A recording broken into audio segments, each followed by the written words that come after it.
Still very much in shock, still overwhelmed. You know, you kind of have to take into consideration that I've spent almost the past decade in absolute solitary confinement, so I'm not used to being around anyone, much less this many people. It's kind of overwhelming.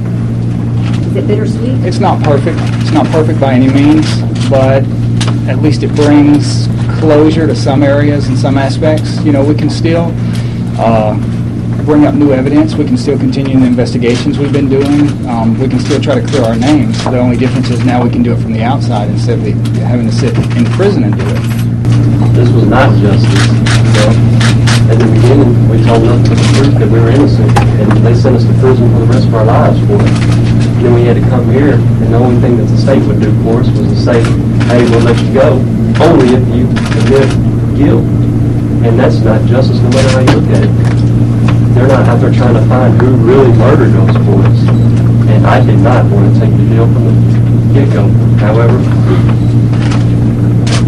they're trying to kill Damien, and sometimes you just got to fight good to save somebody.